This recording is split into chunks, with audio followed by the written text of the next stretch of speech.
Hi, I'm Kathy Gori. I did a lot of voices for Saturday morning cartoons. I was Rosemary, hello, hello, in Hong Kong Phooey, Lori in Inch High Private Eye, Katie Valley of the Dinosaurs. I was in Sarge in Wacky Racers. I did something, Sarge in Bailey's Comets. Bailey's Comets. And I was something in Wacky Racers that I do not remember. I was Gidget in Gidget Makes the Wrong Connection, a feature movie for Saturday morning that Hanna-Barbera did. And I've done tons of movie dubbing, commercial dubbing. I won a Clio for a commercial. I could pretend to eat tuna fish while chewing on paper, which is one of the secrets of how they sound like that. And now I'm a screenwriter. I've been a screenwriter for a number of years. My husband and I work together. That's how we earn our living. And that's me, Kathy Gori. You are watching In Conversation with Amber the Fangirl, ATF, which means something different in the United States. That's it. Alcohol, tobacco, and firearms. There'd be guys in. Hi guys, welcome back to another episode of In Conversation with ATF. Today, my guest is frankly amazing, so to speak. She was the voice of Rosemary, the telephone operator, hello, hello, in Hong Kong Phooey. Yep, number one super guy. She was also the voice of Lori in Inch High Private Eye, Sarge in Bailey's Comets, Katie Butler in Valley of the Dinosaurs, and also Gidget in Gidget Makes the Wrong Connection. My guest is now working as a screenwriter in Los Angeles, but today she's here to talk about the cartoons she was in and also a bit of her screenwriting. My guest is Kathy Gori. Hello! Hello, hello, hello, hello, hello, Amber. Hello, hello. Yes. That is going to be on my tombstone if I ever have one. Hello, hello. Oh, yes. Oh, I mean, I play Animal Crossing and I've set everyone's greetings to hello, hello. Oh! So they just go, when they see me, they just go, hello, hello. I'm like, hi. Sadly, there's not a character called Rosemary, which is a missed opportunity because they could have done that. Well, it was fun doing her. Let's talk about that. How are you? I am fine. I am sitting here in my office and I do not have to start writing this morning because I'm working with you. Yeah. And that's fine. Well, writers, not the AA for we writers really don't like to write, though we have to every day. We don't like it, but it's fun. Something fun that we don't like doing. We don't like starting. Once we get started, it's fine. It sounds fun though. I've always wanted to take up writing, but then when it comes to writing the actual scripts, I'm like, that's why a partner is good for me, because I've got ADHD, and so it helps focus to write with someone. I've always worked with another partner writing, and I wrote my first script when I was, I guess, in my early 20s for Maude, the TV series Maude in the United States. And we got a Humanitas nomination for that. But I don't know that I could get through a whole thing without somebody saying, no, squirrel, forget the squirrels. Let's look at the page, Right. So, should we talk about Hong Kong Phooey? Yes, Hong Kong Phooey. I got into Hong Kong Phooey with Scatman Carruthers and Joey Ross. And pardon?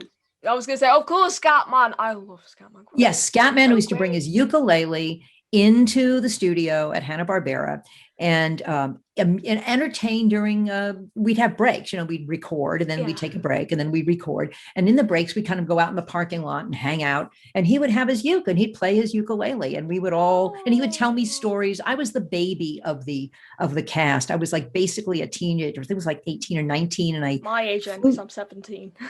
Okay. I don't do this at home, kids. I flew from San Francisco down to LA with my boyfriend, and my parents knew I was going down there, but we were trying to kind of talk our way into places. And he was a cameraman. So he went, and he became a cameraman. He went off and tried to do his things. He knew how to drive. I did not. He dumped me on Cahuenga Boulevard because Hanna-Barbera Studios was across the street on Cahuenga Boulevard. So he dumped me there, and I got into a phone booth and I bluffed my way into the studio. I said, I'm Kathy Gori, and I'm here from San Francisco, and I'm on the radio in San Francisco, and I came down because I'm supposed to meet somebody here today and audition. I was like, what? Now, in the world of the internet and computers, they would say, get out of here. get lost. We're not letting you in. But back then, people, they had pieces of paper. They weren't sure. Did this person really have an interview? They said, well, you think you could find your way here?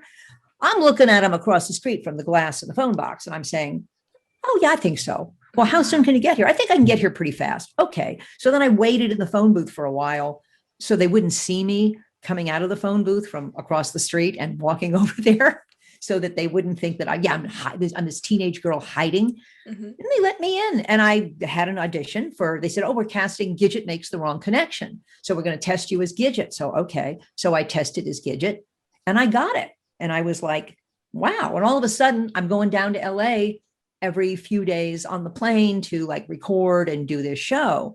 And I mean, I thought, that's great. I like this. And so that was my start with Hanna-Barbera. And from there, I wound up doing more things and more things and more things with them. And they were a great place to work. They were really fun people. Wow. I was going to say, I've only had one voice role. Obviously, this was offered to me by the people who made this, those coin-operated rides. Yes, I bluff about this in every single interview, and I'm not tired of saying this because it is probably my greatest achievement in my little life. I was the voice of a sort of helicopter coin-operated ride.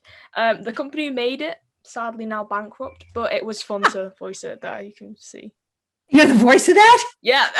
That's great. That's great. I have to say, I did some kind of thing about 4 or 5 years ago. They called me for it was a video game with like elves or trolls or something. Mm-hmm. And I think this must have been a real cheap deal. I did every single creature, and they kept using things to like lower my voice. I would come up with something, said, look, we raise the voice. So they used, recording tools to make it sound different each time. But I was and that thing, went under too. But still, it was fun.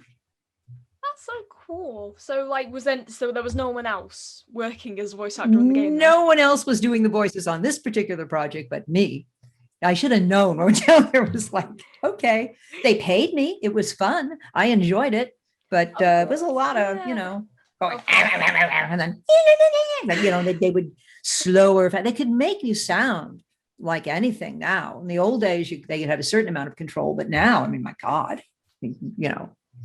Yeah, I mean, because obviously it's all like digital now. They can alter your voice and yeah, and because we're on the modern age, Photoshop exists, video editing software exists. Yes, absolutely, yeah, for sure.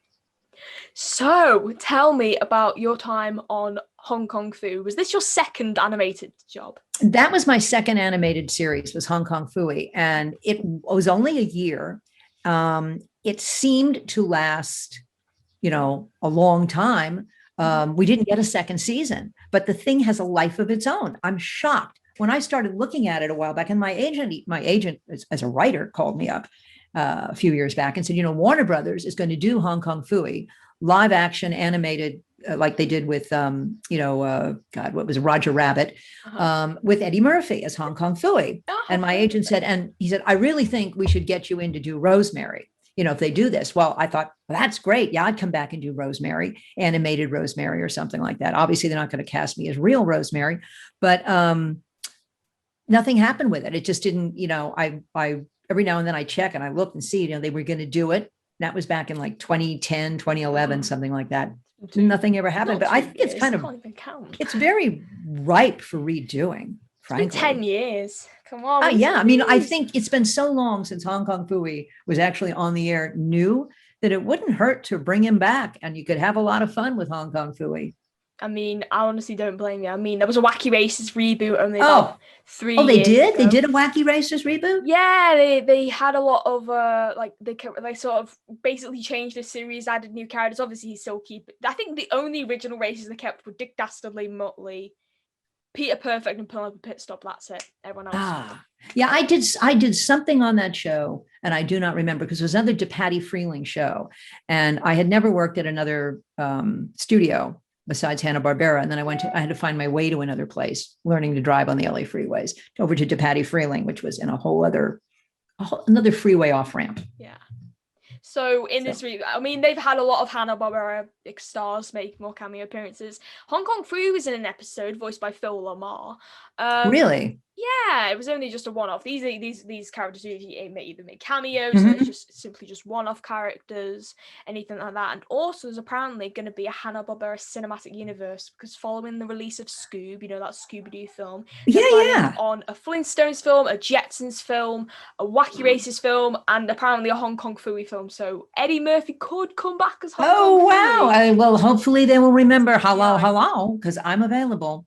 That's amazing. Yeah, it's perfect because Marvel has a universe and DC has a universe. Why not Hanna-Barbera?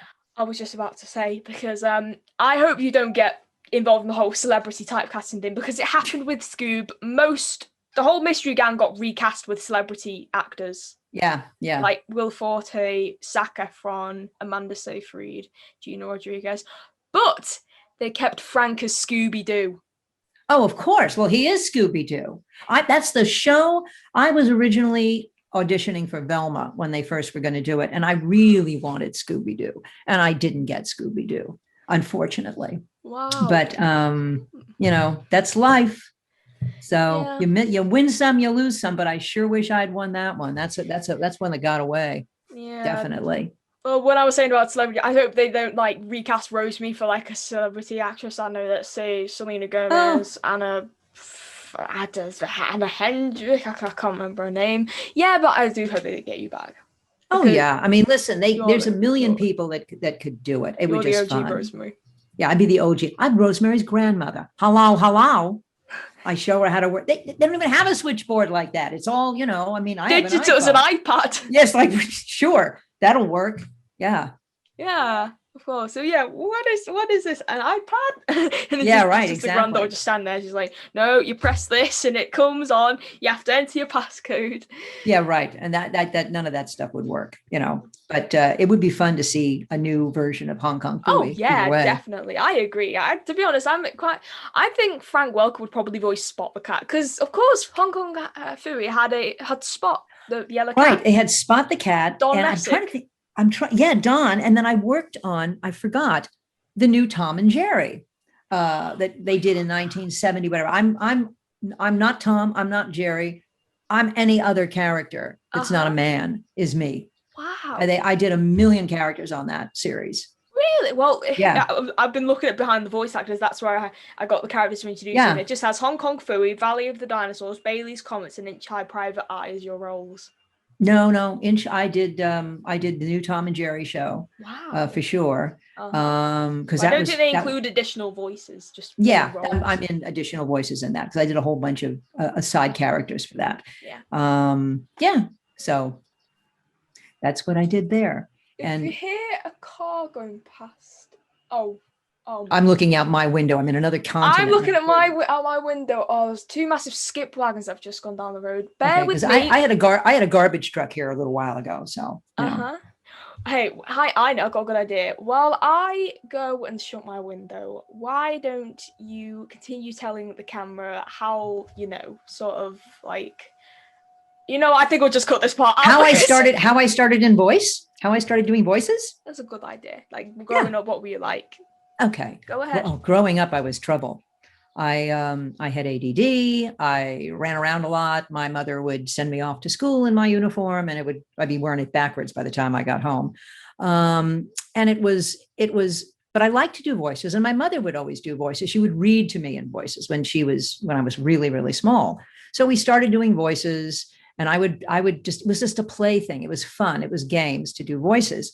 And so when I was in high school, my little sister had chicken pox, and I always caught everything from everybody, but I didn't seem to get the chicken pox. So I thought, oh, wow, cool. I didn't get this thing finally.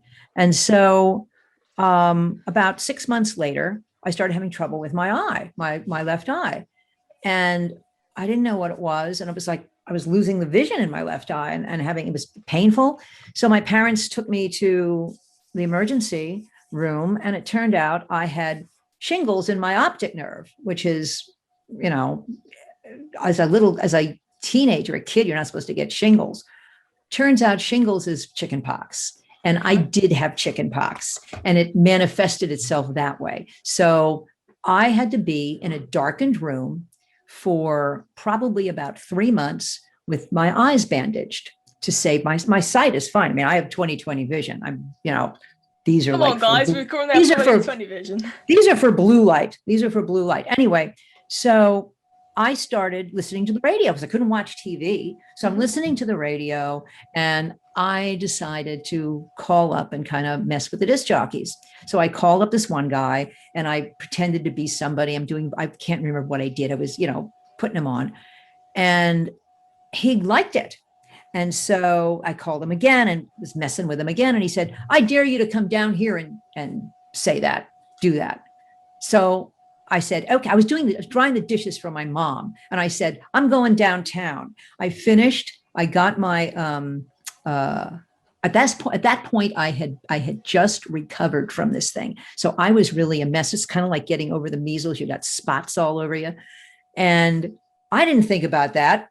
I got on the bus and I went downtown to the radio station.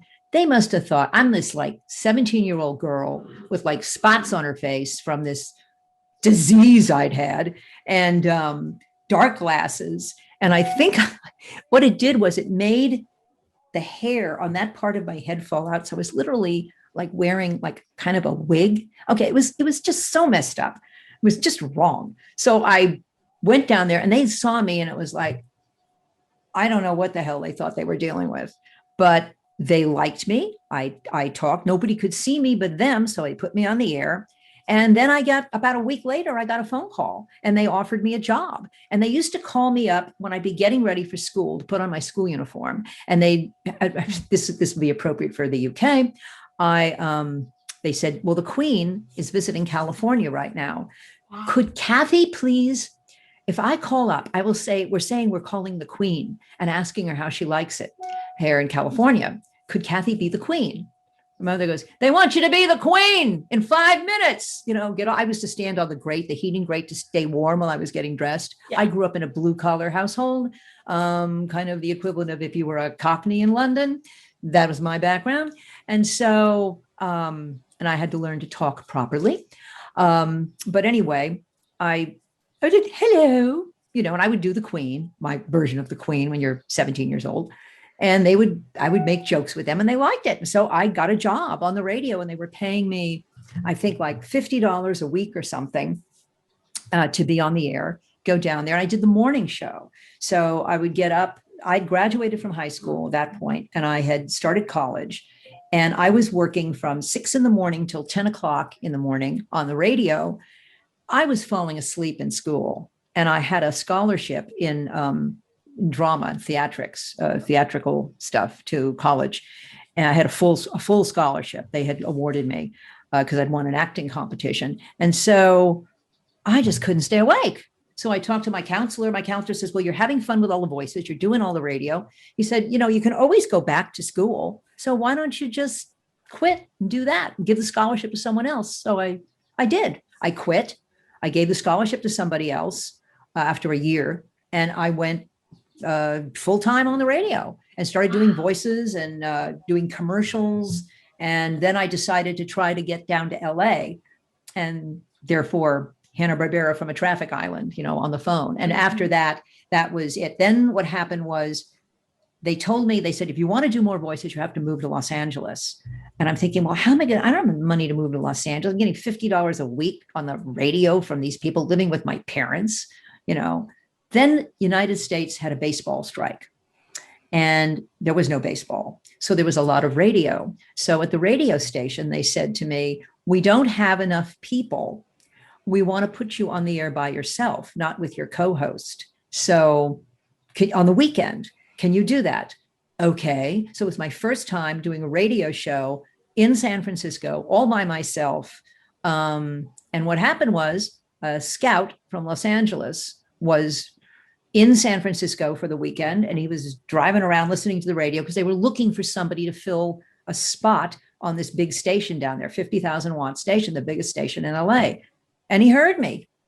And they said, we want to bring you to Los Angeles. We want to hire you and bring you to Los Angeles. And they were going to pay me like more money than my dad made. Not that my dad made a lot of money, but this was a lot of money for a kid to go to LA. So I went to Los Angeles with my parents and they signed the contracts and I moved to LA. And all of a sudden I was in Los Angeles. So I could do all the voices I want. So once I learned how to drive, I could drive myself out to Hanna-Barbera and to Patty Freeling and to these various places.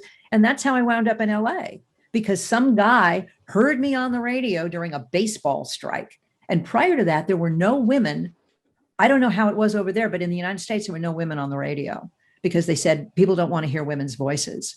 So I was the first. So I was interviewed, and this is the horrible thing. The LA Times, all the papers were doing stories. They were comparing me to Tokyo Rose and Access Sally, like during World War II, the lady that broadcasted for the Nazis. And they said, not since Access Sally has there been a woman on the radio. And it's like, wow, okay, that's a compliment, I guess.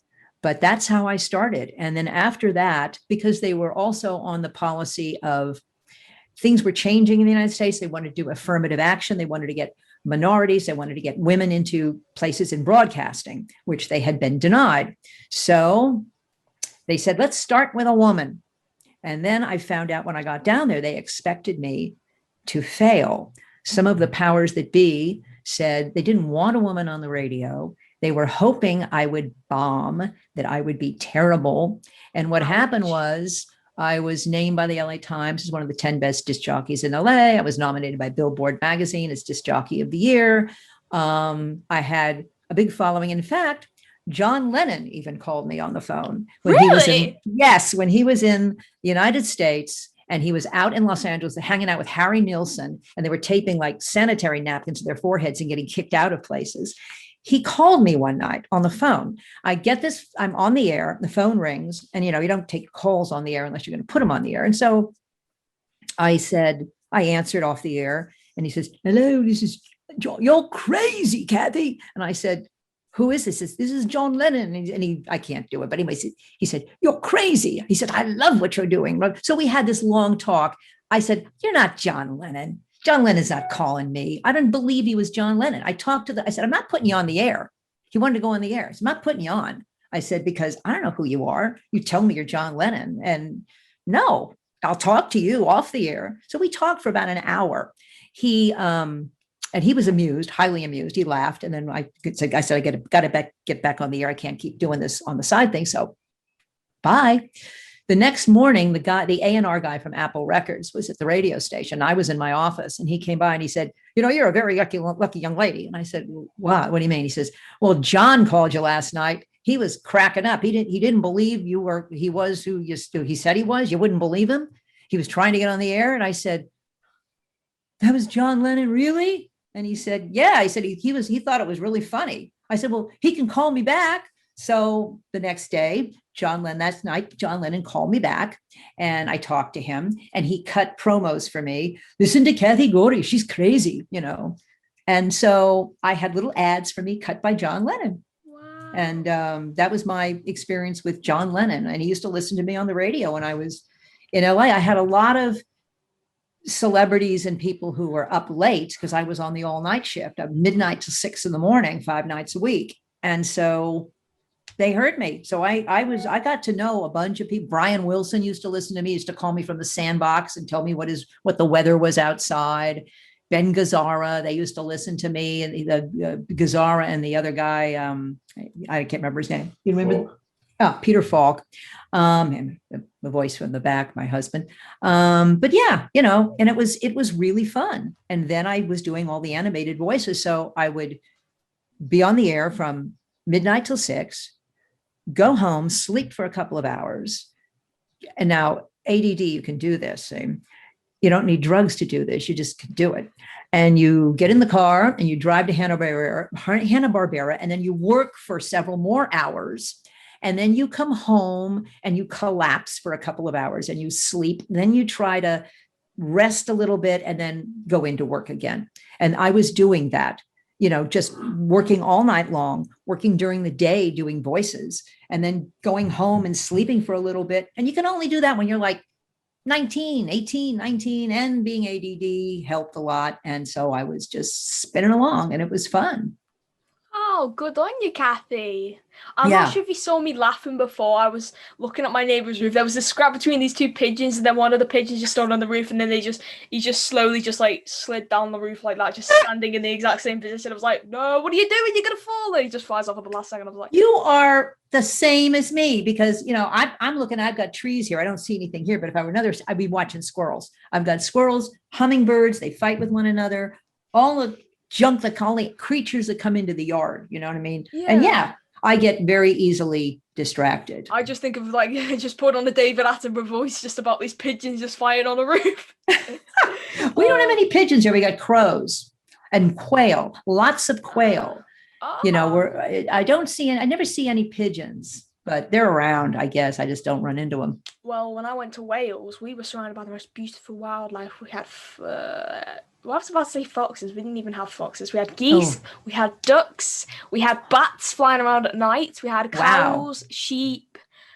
We have foxes. I have foxes, and they run out of the garden. I've got some foxes in the garden that run in and out. They're around. They're urban foxes, coyotes, all that stuff. Deer. Oh wow. Yeah. I mean, in the UK, I think we don't really get wild deer, unless they're in a wildlife park. Oh yeah, well, here we get them. They get hit by cars all the time, and they run in and out of traffic in certain areas at certain times, and so that's what we've got.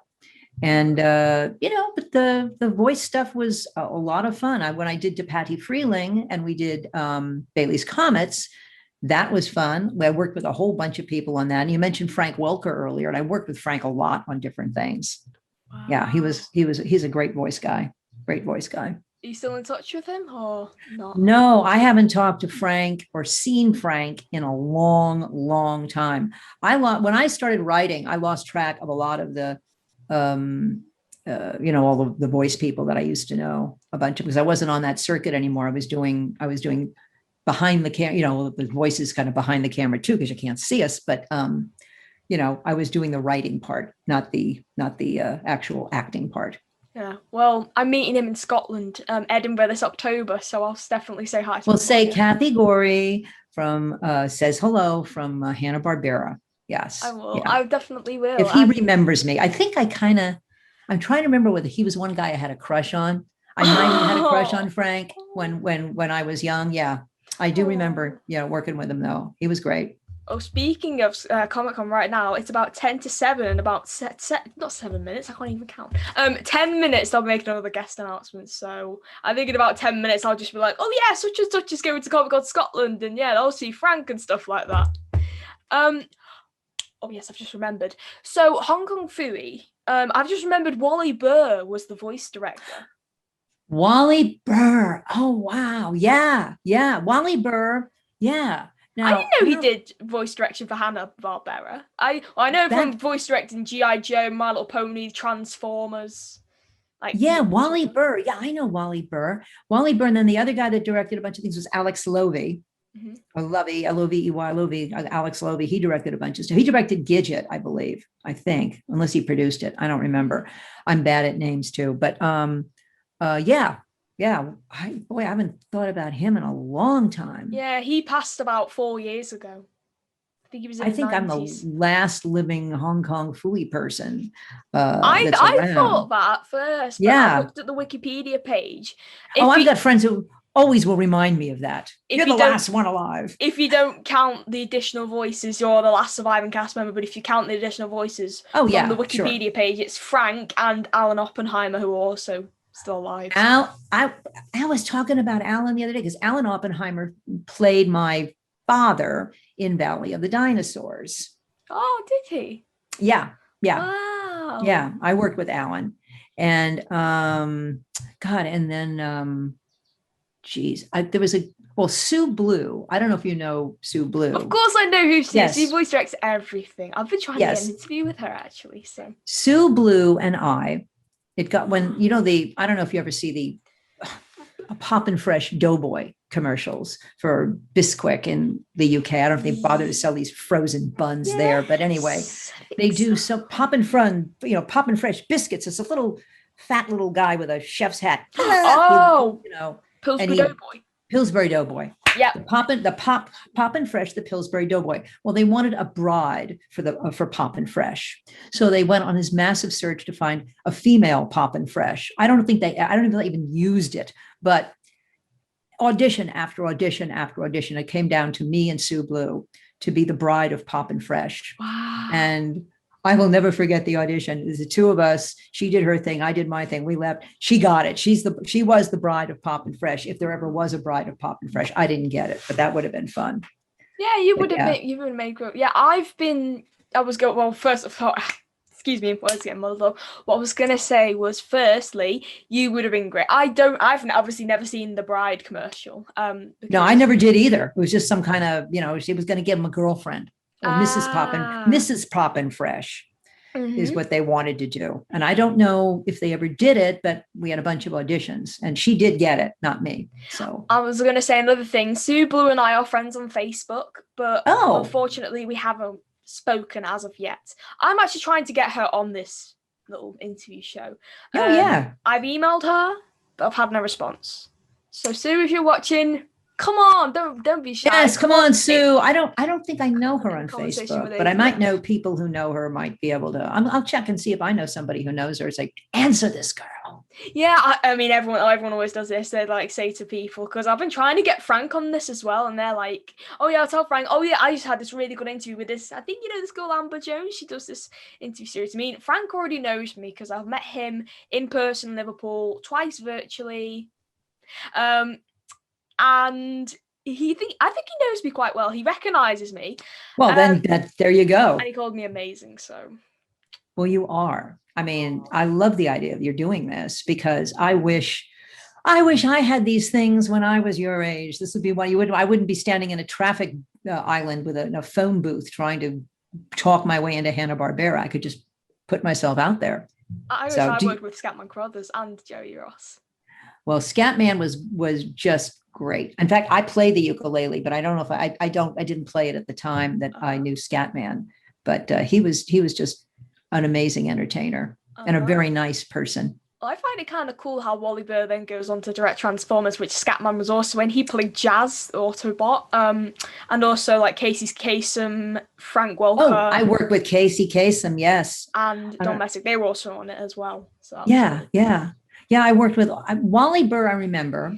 I hadn't thought about him in ages, but Casey Kasem I worked with, I believe I want to say on Valley of the Dinosaurs. I know one show was I worked with Casey. And I mean, those are blasts from the past. There's guys they're all, Casey's gone. Frank's still there. Yeah, Don's gone, Wally's gone. True. Wow. Yeah. There was a guy that produced all of those too, who was the network guy. And I was trying to remember his name the other day because there's a neighbor of mine who used to work at NBC and worked on the children's programming side for Saturday morning. And I was talking to her and Joe Terra. And Joe brought me over to Patty Freeling too, because I guess they were doing stuff for NBC. Yeah. I'm looking at the Wikipedia page. It said Richard Dawson was on Hong Kong Phooey as well. Who did he play? Wow, Richard Dawson. He's listed as like the top one in the voices off section, like he's a main character, even though I don't. Geez, I would think I would remember him because he was on Hogan's Heroes. I think. Oh yeah, he might have. I don't know what he played. I know Lenny was there. Was Lenny on? Yeah, Lenny was in. I don't know. Private Eye, yes. I think so. But Richard Dawson was on Hong Kong Phooey, and I don't remember him in Hong Kong Phooey. He might have done additional voice work or something. I'm looking at the additional voices. What a cast. There was Butler, Bob Holt, Alan Melvin, Alan Oppenheimer, Hal Smith, Gene Van Der Pyle, Janet Waldo, John Stevenson, Lenny Weinrib, Frank Welker, Paul Winchell. Such a good cast. Yeah, man. I mean, these are like, I would go home and I didn't know who some of these people were. I mean, I knew they were on like the Flintstones and stuff, but I didn't know their background. I didn't know, what they had done prior to winding up at Hanna-Barbera. And when I would mention the names to my parents, they would, oh yeah, she was on the radio and she used to be this and this guy used to be that. And they all were, well known in the days of radio. and they just kind of transferred that over to Hanna-Barbera, and it worked out great, Well, you're now well known in my house as well, because my parents grew up watching Hong Kong Phooey because it aired in the UK. Hanna-Barbera cartoons are very popular in the UK. I know, it's really surprising because the people I always hear from the UK all know that show. I think maybe more people know it there than know it here. Though a lot of people know it here too. I get calls about that, but it's very popular over there. It is. And when I got into it, because when I was about 14, I went through a very tough time in my life. Something very bad happened to me. Obviously, I had mental health issues, and I just didn't want to live anymore, and I was like, no, I can't. And then I found out about Hanna-Barbera cartoons. I was like, hang on, no, I used to watch these on Boomerang when I was younger, so I got into all of them. Top Cat, Wacky Races, Hong Kong Phooey. Top Cat. I love Top Cat. I watched it the first time around. It was my favorite. It was my favorite one with Tom and Jerry as well. Because William Hanna and Joseph Barbera did do that in the when they were at MGM in the 30s. Right. And Joe Barbera, when I got cast as Gidget, and I don't know whether because I'm Italian, but he's Italian. He took me by the hand and he led me all through Hanna-Barbera, took me all around to the departments, introduced me to everybody. Did you see any of the voice actors?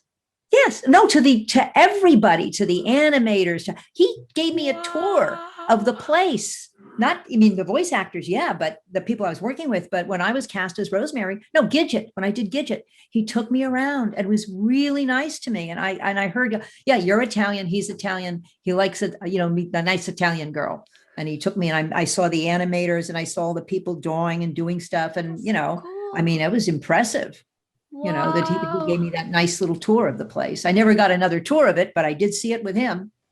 Yeah. And I never got to work at Disney. I always wanted to. I've worked for Disney as a writer. My husband and I have written movies there, but I have never been I never did an animated show for Disney, an animated cartoon for Disney. I always wanted, that was kind of like, Rushmore. That's my thing. Yeah. I want to do that.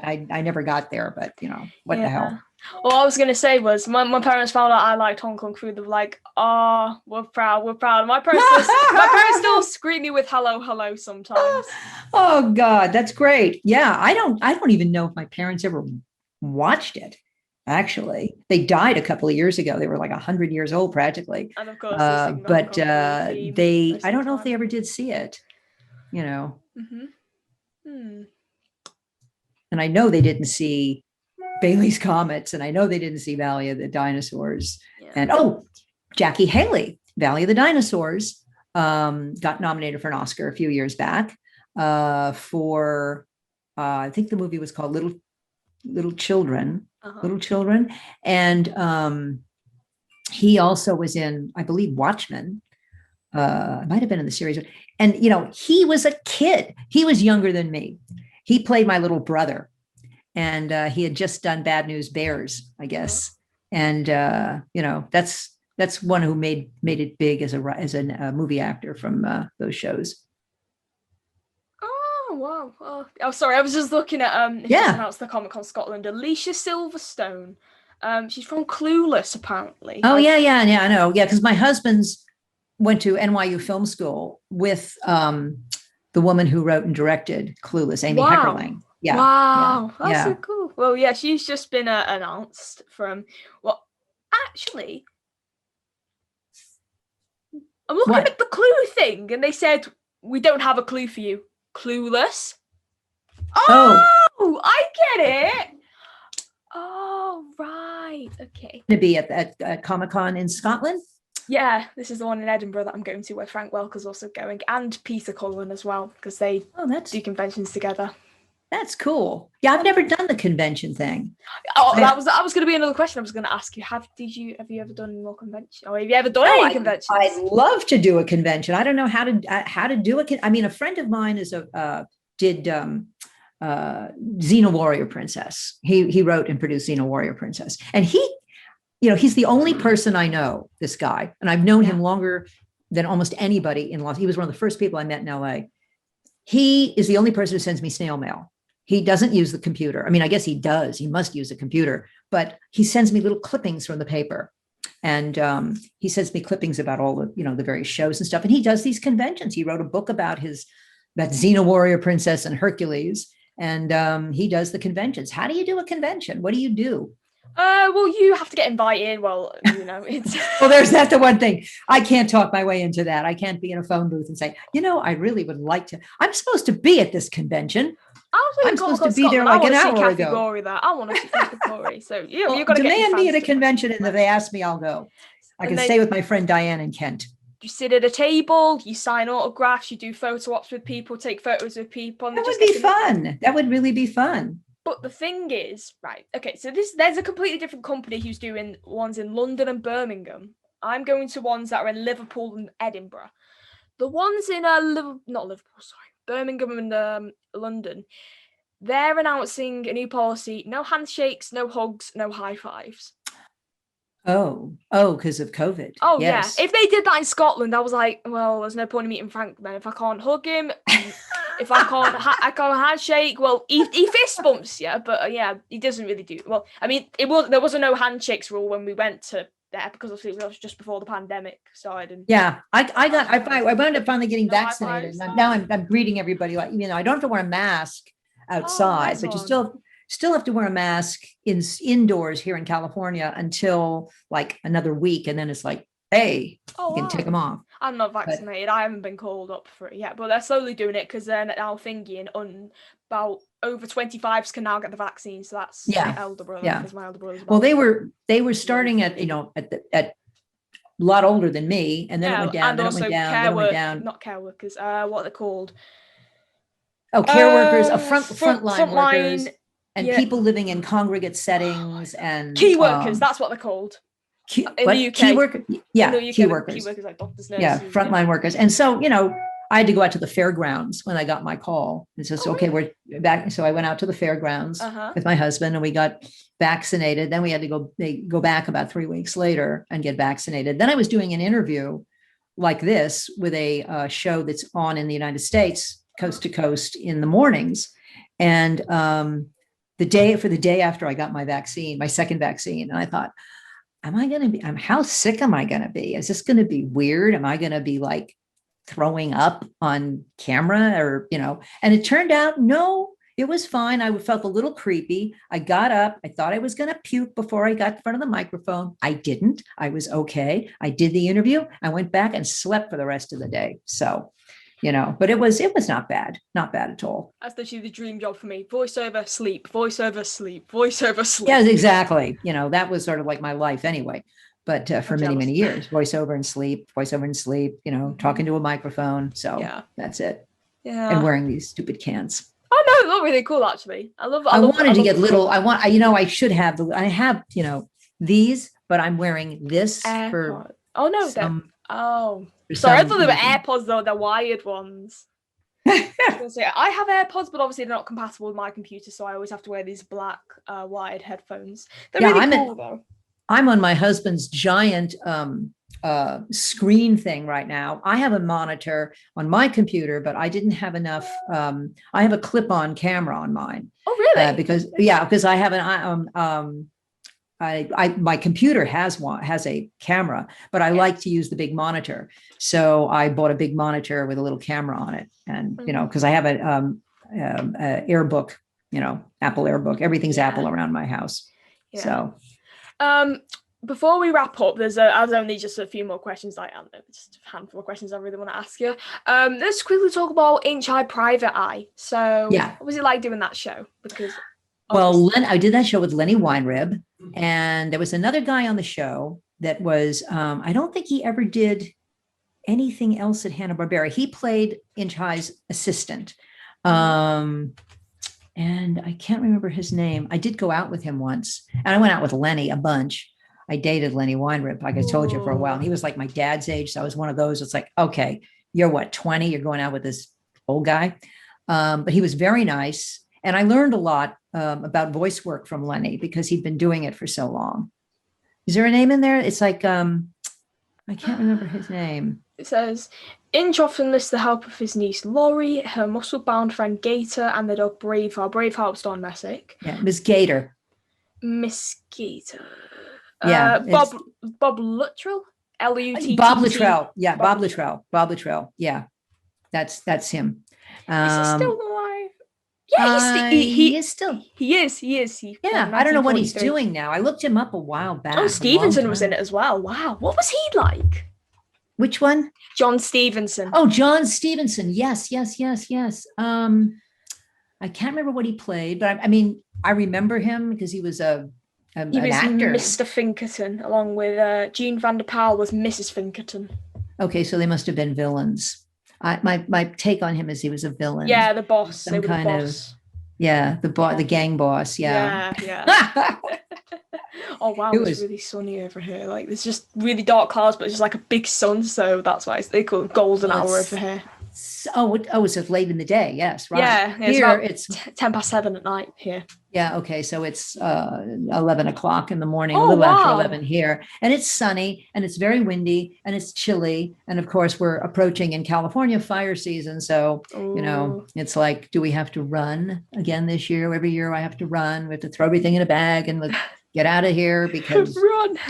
Yeah, get in the shelter. It's not fun. You have to go someplace else, and like everybody else is trying to go. 50,000 people, I think, got evacuated about a year or so ago, and you just have to get out, just because you say, well, the fire's coming, you can hang out here if you want, but we would prefer if you didn't. So we leave. Mm-hmm. So Inch High Private Eye, yep, really good. That was a fun show to do. I give it It's funny that Inch High and Hong Kong Phooey and Valley of the Dinosaurs, none of those shows, they only were one season apiece. Oh yes, they were. Nothing was 2 seasons, and I don't even know if some of the Smurfs. What I loved about the Smurfs went on and on and on and on. Yeah, they were like 8 seasons or something. Yeah, 8 seasons, and Scooby Doo will never die. That is like continuing to. Frank's still doing it today. He's been doing Freddy since '69. So. Oh wow. So apart from the pup named Scooby Doo and the new Scoob film I was on about before, he's done it. Even for that's great. That's great because that's one that lasted. The other stuff, they would do a million shows. Some would go a year, 2 years, whatever, and then on to something else. And it was strange. Oh, and I met Tex Avery. I met Tex Avery at a party. And Tex Avery, and I met the other guy from Warner Brothers, the other big animator there, and I can't remember his name. And I met them both at parties, and I was just like, oh wow, I was very impressed because those are the cartoons I used to look at as a little kid on TV. The old Warner Brothers, they would run these old cartoons from like I don't know when they were from because they were all about jokes. I didn't understand them, but I did get to meet them, and they were really, really cool guys. That's so cool. Wow. You must have had wow. I don't even know who wrote all those scripts for those shows either. By the way, any of them. For Hanna-Barbera, yeah. There were people, I would just get handed a script. It says Inch High Private Eye was written by Fred S. Fox and David Harmon. It doesn't say who Hong Kong Phooey was written by. Yeah. The gods, because it has a whole other life of its own. It's immortal. Yeah. Hong Kong's immortal. Oh, for sure. Definitely. Number one super guy, that's what they call him that. Yeah. Yep. Wow, but I still can't get over the fact you worked with Scatman Crothers. He's like one of my most favorite people. I know, and when I saw him in The Shining, I couldn't believe. I thought, oh my God, there's Scatman in The Shining, and I think he was in The Shining, and I think he did Cocoon. He just did a few roles in the films, and then he died after later on. I mean, bless him. From 83 till obviously he died in 86, he was battling lung cancer, and he did that whilst he did Transformers. He kept it a secret from everyone, and then the Transformers movie was his last time he'd voiced Jazz, and then obviously he passed away. Yeah, he was. So I was going to say Orson Welles was also in that film, and that was his last film role as well. He died a few weeks before it was in cinemas. Scatman died about 3 months before it was released, I think.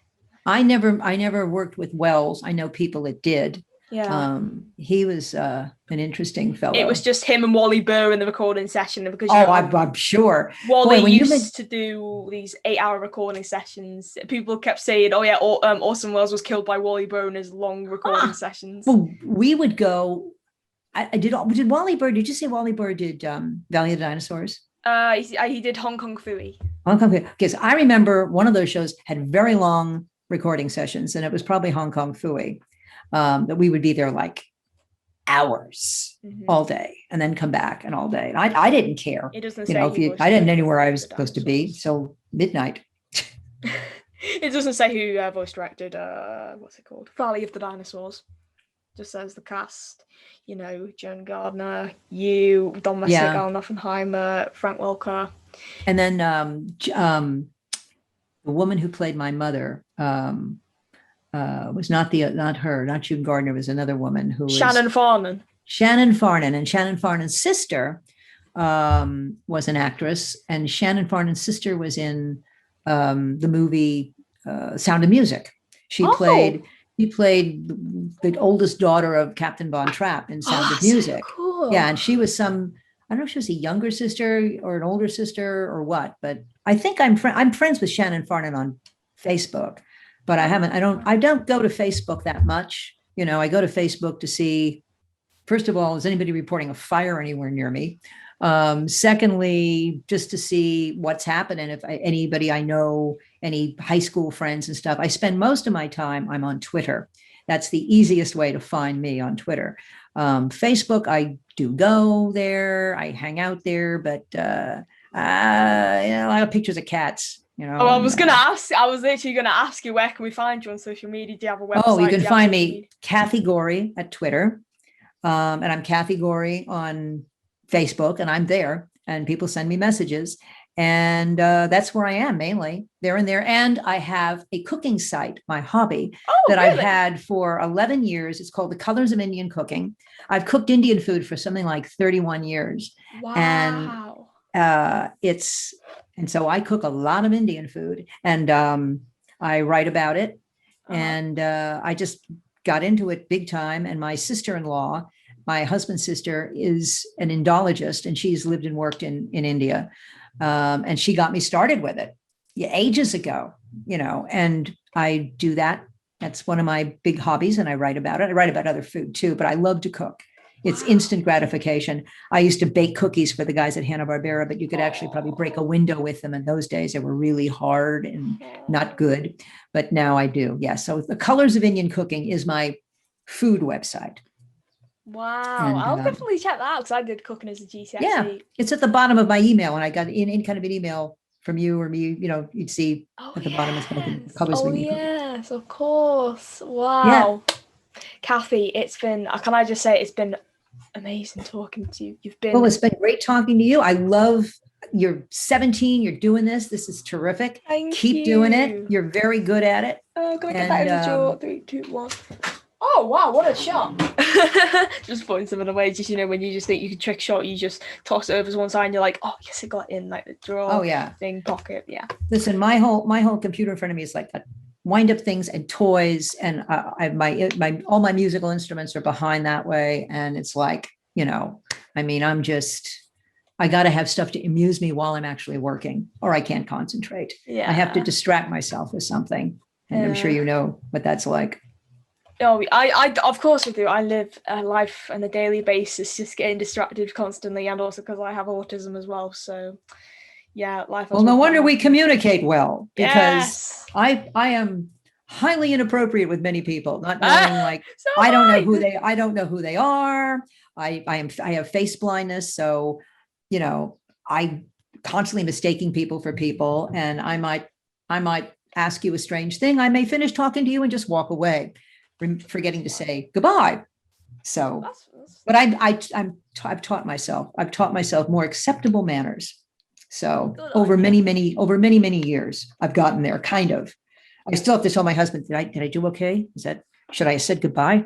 I find myself talking to people and then turning around and leaving. And it's like, no, you're supposed to actually be civilized, to say goodbye, make eye contact, hello. Maybe that's why the radio is so good, because I don't have to look at anybody, just at the microphone. Yeah. Actually, I've been on BBC Radio London. I was a guest spot talking about autism, and my parents think a career in radio would be good for me, and frankly, I do agree. A career in radio is really good for that. Really good. I was constantly.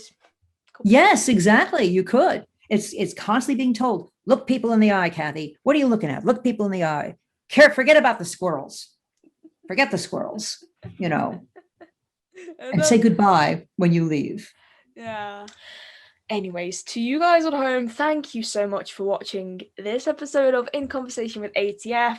Kathy has been amazing. I love her so much. Oh my gosh, I need to watch Hong Kong Phooey now. I need to just stick this DVD in my DVD player and just watch it. I mean, looking at the episodes, I actually haven't watched this. I got this DVD about 3 years ago and I haven't even had the chance to watch it. So today could be the day. Maybe. Of course. You know, I'm literally just going to keep this in my hand now and then just go run over to my DVD player and just stick it in. Well, invite me back anytime. I love being here. I will do. Of course I will. We come back for another chat. That'd be so All right. great. All right. So to you at home, thank you so much for watching. Make sure to obviously follow Kathy on Facebook, Twitter, and also check out her cooking site. I will leave all links to those in the description. And from me and Kathy, thank you for watching, and we'll see you around. Goodbye. Bye. Goodbye. And bye-bye. Cut.